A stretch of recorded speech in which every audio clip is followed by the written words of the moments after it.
Welcome. We're going to share how you can hack your own mindset, the keys to success and failure inside of the Accelerated Agent, and what it really takes to get where you want to go. Here's what we're going to cover. We're going to talk about the habits and practices that will set you up for success. We're also going to talk about what I call the 7 deadly sins of the Accelerated Agent. These are the habits and practices that will guarantee failure in this program. We're going to review how to recognize your behavioral patterns so that you can push past fear and overwhelm when they happen. We're also going to talk about the biggest shift you need to make in order to get you the results that you want. Let's start with some do's and don'ts. One of the things it's important to know going into this is that entrepreneurship, and don't forget real estate is entrepreneurship, is entirely about mindset. And if you think you don't need to work on it or watch videos like this in the program, chances are that's exactly what you need to be focusing on. The number one thing that contributes to failure in a program like this is overthinking. The easiest way to set yourself up for success is to commit to the process step by step, even when you want to skip ahead, even when you think something doesn't apply to you, even when you don't think you need to do the work in a certain module. Do it anyway. Chances are, if you skip over something or you don't do it, later on down the line when things aren't working, it's going to be that piece that's missing. Something else I want you to be aware of is that if you've got a stack of half-finished programs like this, or a trail of coaches that didn't get you where you want to be, it might be time to take a look in the mirror and set aside your ego and decide that this time will be different. I've seen so many people go through programs like this and not see success simply because they got in their own way. They didn't trust the process, they didn't apply what they were learning as it's taught, and then the program gets added to the pile of things that didn't work for them. And they blame the process or they blame the program when they really never implemented it fully. I don't want you to make that mistake. We're always here to help you, but you need to do your half of the work for us to be able to do that. If you've made that mistake in the past, if you've got a hard drive full of half-finished programs, or you've been through several coaches and you're not where you want to be, it's time for you to stop. Take a look in the mirror and get really radically honest with yourself about where you're not showing up in the process, or maybe where you're not actually dedicating yourself to what's being taught in the way that it's being taught. That's a huge thing that I see a lot of people get tripped up on. They come into a program and they think they can apply it selectively, how they want to, and that never ever works. So keep that in mind. Let's talk about the 7 deadly sins. These are the biggest mistakes that I see people make, and the things to look out for if you want to succeed in this program and in business in general, which I know you do, and I know that you will. Number 1 is overthinking. You are not a unicorn. Your clients, your business, your services are not so unique that marketing won't work. The fundamentals of marketing have been the same since human beings were selling things from stalls in the town square, and they will continue to be the same, no matter how the industry changes or what medium we're marketing with. The fundamentals of marketing, solving a problem and having a really clear client that you're selling to, having a clear offer and a clear message, those will always be consistent. They're never going to get crazy on you. They're never going to fail you. The rules will always be there for you. Business at its core is not that complicated. Real estate even less so.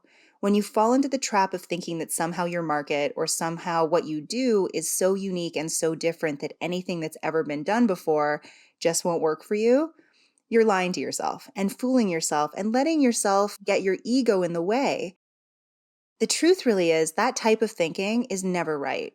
Very rarely are there ideas so radical that they've never been done before, and that the wheel has to be reinvented to get them to work.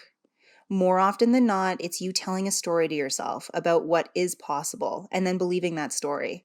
It's really just that. It's just a story that you've told so often that you believe it. In this program, we're here to challenge you to step outside of that type of thinking and not get caught up in it.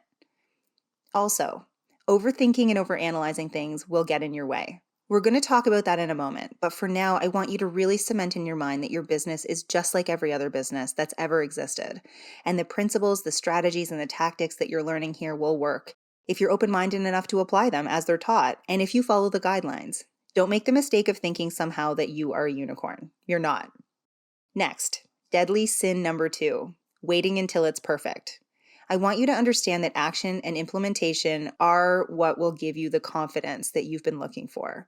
Confidence is the reward for doing the work, not the requirement to do the work. Most of you, when you get stuck in perfectionism, are simply waiting until something feels right or waiting until you feel confident enough to do it, and you've got to set that notion aside. We're going to ask you to do things that are uncomfortable. We're going to ask you to push yourself, and it's important that you do. You have to understand that the only way to know something is going to work is to launch it to market, get feedback from a real audience, and then iterate based on that feedback. You can't create in a vacuum for months and months and not launch and expect everything to go off without a hitch when you do finally get up the courage to launch. One, chances are you're not going to get there. You're going to keep overthinking it. You're going to keep spinning your wheels. Two, one of the other side effects of waiting and waiting until it's perfect and retooling and rethinking things ad nauseum is that often what I see people when they do that is by the time they get things to where they like it and they launch it, months had gone by and the market has shifted or what their audience wanted has shifted. And now it's too late. And that strategy or that idea is 6 months old. And what would have worked 6 months ago has now changed. And they're left standing there with this big, beautiful thing that they've spent all this time polishing and perfecting. And the market has moved on and no longer wants it. Don't make that mistake. You have to launch and learn. You have to understand the process of success in this area, in this field, looks like iteration. It looks like getting something as good as you can make it right now and then launching it, even if it's not perfect. The most important part of this process is the feedback loop. The sooner you can launch something and get it to market and test it with real audience members, with real clients, the sooner you can then polish it and make it better. But until you launch your ideas, until you launch your content, until you launch your services, you'll never have that valid data and you won't have valid feedback. Without valid data and valid feedback from your audience and from your clients, you're creating in a vacuum and you're creating in the dark. And it doesn't matter how excited you are about something. You actually have no real measuring stick to know whether or not it's something that your audience wants and something that actually works and gets results. Remember, perfectionism is just procrastination in disguise. Waiting for something to be ready is simply your brain's way of protecting you from failure, from disappointment, and from risk. The quickest way to succeed is to really cement in your mind the idea that failure and disappointment and risk are unavoidable. Make peace with that fact now and get comfortable with this process of launching and learning. You're going to hit snags. You're going to have failure. You're going to have things that frustrate you. Understand that, make peace with that, and just view it as a part of the process, and you're going to do fine. Next, not being consistent. This is a big one. There is no shortcut, and there is no big secret in this industry in the world of marketing. Marketing and being successful with marketing is about doing the work. It's about doing the work even when you feel like you don't want to do it, even when life gets in the way, even when you're frustrated, tired, or you feel like giving up. Consistency pays dividends over time. The more consistent you are, the more consistent you will be. And that consistency matters in the eyes of your audience. It shows your audience that you're the real deal and not just a flash in the pan. People are going to look at your track record. They're going to look at what you've done. And if there are giant gaps in your track record, if you haven't been consistent, it throws doubt on everything that you're doing now. So understand that there are no shortcuts. In order to succeed with your business, you have to do the work. And that means doing the pieces of the work that you don't like, doing the pieces of the work, especially in this process. There will be things that you feel like you don't want to do, or maybe you don't need to do. You've got to be consistent anyway and follow each step along the way. Next, not knowing or talking to your market. This is a big one. 95% of marketing that doesn't work comes back to the avatar and the messaging being off. The fastest way to create content and services that your audience can't get enough of is to talk to them. This means going out and getting people on the phone, getting people on Skype or on video, interviewing about what they're struggling with and what their desires are and what those struggles actually look like to them. You have to know your audience so well that you can describe their problems not in your language, but in their language. And your audience more often than not describes their struggles and problems in a way that's different than the way you would. You're at a level of the expert. You're at a level of already knowing what the problem is and knowing what the solution is. The people who are out there experiencing the pain often don't know what the real problem is or think that the problem is different than it actually is. And so they're experiencing symptoms. They're experiencing pain and struggle and frustration in areas that may not be immediately obvious to you. If you haven't had those conversations with your audience, if you haven't done the market research and actually talked to real clients, your copy, your content, your marketing, your services itself are more likely than not to not be as powerful as they could be. The people who succeed in this program are the people who know their audience inside and out and who have done the work of actually talking to their audience. So when you get into the lessons that have to do with avatar and messaging, one of the things I'm going to ask you to do is go out and have conversations with real people, with real ideal clients. Avoiding that work or thinking that you're far enough along that you don't have to do it is setting a trap for yourself. It's important that you ask the questions we've laid out for you and that you interview as many people as we ask you to. If not, you're doing your business and your future a major disservice. It's letting your ego get in the way, and you'll set yourself up for failure because the message of your marketing will not be as strong or as resonant as it needs to be. So you have to know your market. You've got to talk to your market. You've got to have bona fide expertise. That's a big part of this. Knowing your market is actually having real expertise in the area that you say you do. Without that, nothing we teach you will work. Let's move on. The fifth deadly sin, working on everything else. This means when you're focused in 10 different areas, you're trying to redesign your website, or you want to launch a new podcast, you're creating a YouTube show, basically anything that isn't directly contributing to conversations and sales at this stage of your business is a distraction. You've enrolled in this program because for the next 12 weeks, you want to build a system that's going to sustain your business long-term and generate calls and appointments organically. Anything that doesn't have to do with that is really not important right now. Your full attention needs to be on this process.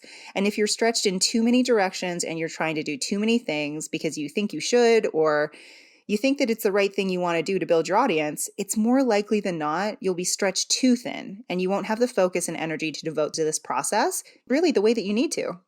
I'm going to challenge you to limit those distractions, to limit those side projects, and to only focus on the activities that are directly, and I do mean directly, impacting your calendar. Your podcast, as fun and great as it might be, takes up a lot of time and may not be directly generating clients for you. I want you to get really clear on what is and is not a money-making activity in your business and focus on the things that are money-generating activities. Number 6, excuses, complaining, and negativity.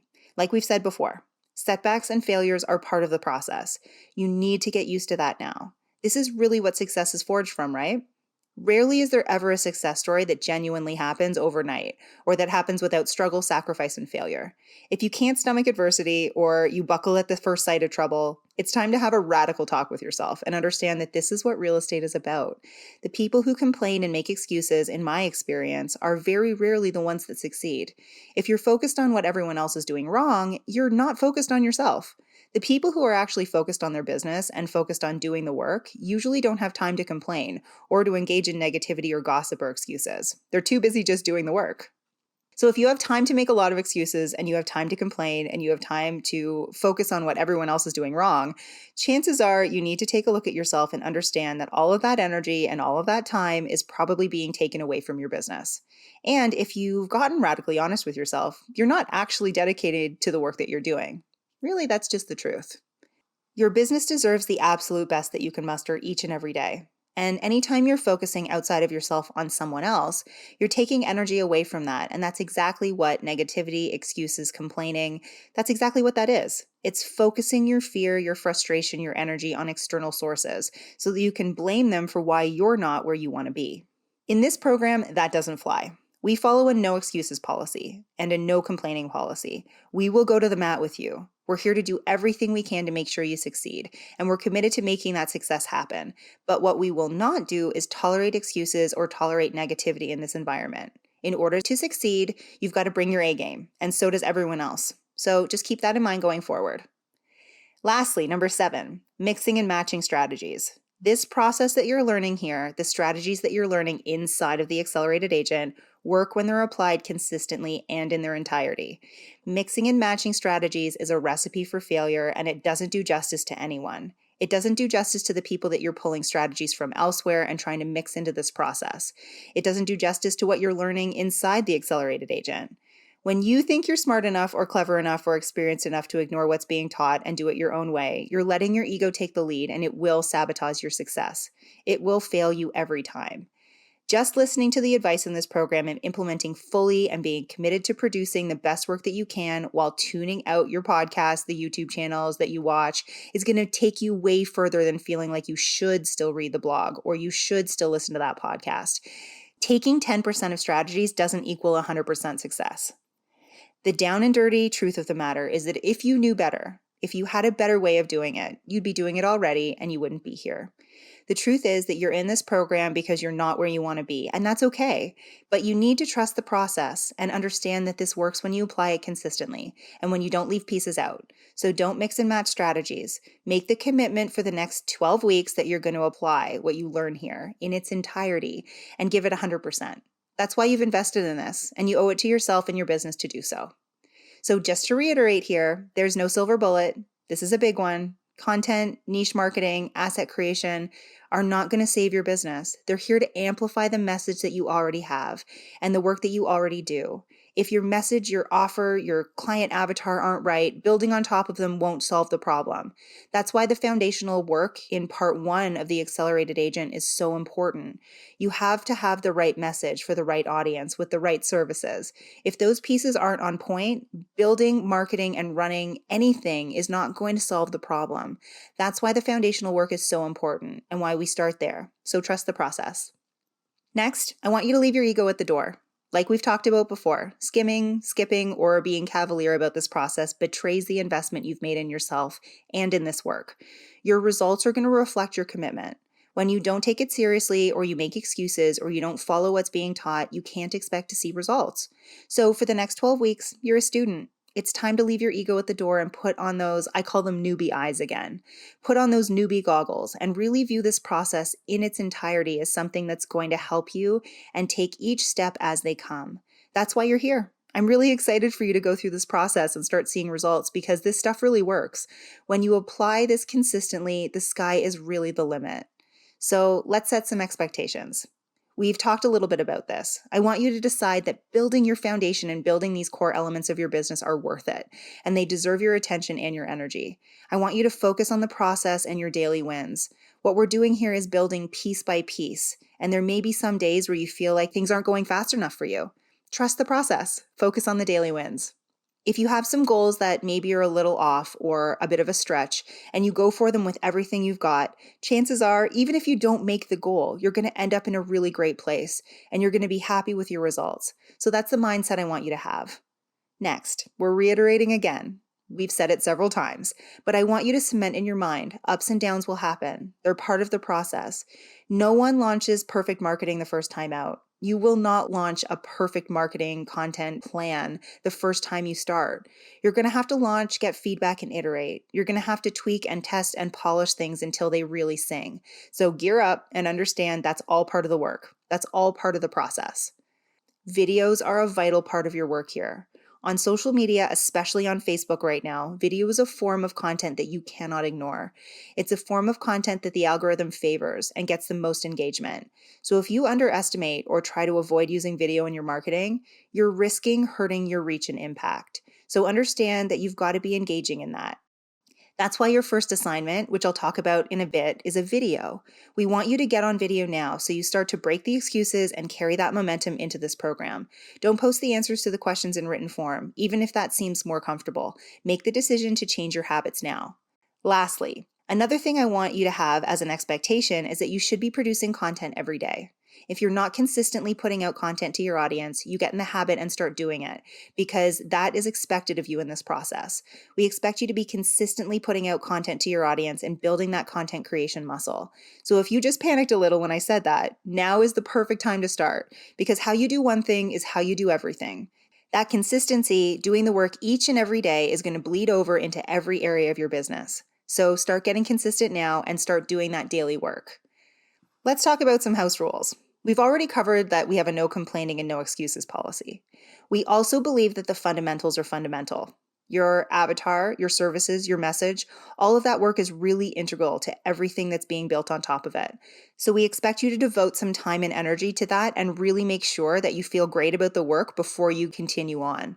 Next, this is a no judgment zone. In the Facebook group and on the calls, there is no question too small, no concern too big. This is a judgment-free zone. You can bring just about anything to us. We will help you with it. There's nothing that you can ask that is wrong or bad. So leave your fears at the door. Understand that no one is going to judge you here. You don't have to puff yourself up. You don't have to pretend. You can be exactly where you are, and you can be radically honest with exactly what's going on and exactly how you're feeling. In fact, being vulnerable and being honest is going to help you to succeed. It allows us to step up and help you and really see what's going on. Where if you're faking it and pretending that everything's great when it's not, we don't have the opportunity to really give you the support that you need. So let go of your fear. Let go of the fear of feeling silly, of not feeling like you're enough. When it comes to your audience, you've got to let go of the fear of looking pushy and salesy. A lot of us have a hang up around marketing as we don't want to be pushy and salesy. We throw the baby out with the bathwater. Don't do that. You can market really effectively and be really confident without using pushy, salesy tactics, but you still will have to market. You will still have to make offers. You will still have to be confident and step up and lead and have those conversations. So understand that you're going to have to let go of that fear. Next, respect your time and create boundaries. I want you to have healthy boundaries with your business. I don't want you to be hustling 24 hours a day. I want you to have specific business hours for yourself, create boundaries around that and respect it. I also want you to create boundaries around client communication for yourself. You are not available 24/7. You're not available to be taken advantage of. You are a business owner, an expert, and a leader in your field, and your time and energy are worthy of being respected as such. That starts with you. You have to respect your time and energy and boundaries before anyone else does.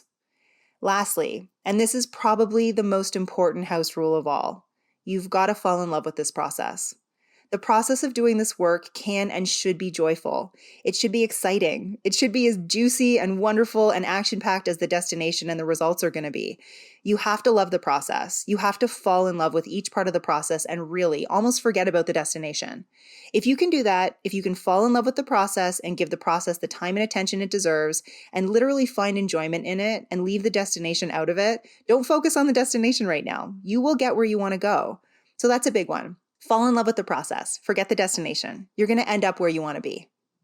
So next steps. I want you to introduce yourself in the Facebook group by creating a short video answering the following questions.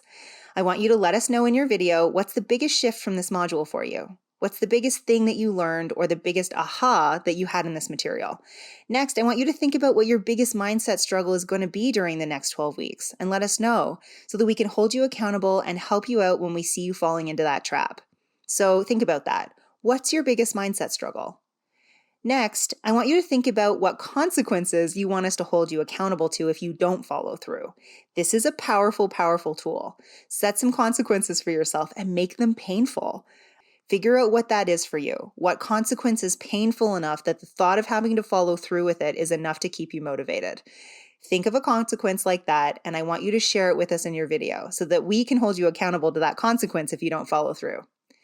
Lastly, I want you to let us know, what are you most excited about for the next 12 weeks? I know that this module has been a lot of come to Jesus talk and a lot of grounding you in reality, but this is an exciting time. This is an exciting process that you've embarked on. It's really exciting for you and your business. It's really exciting for the clients that you're going to impact with this work.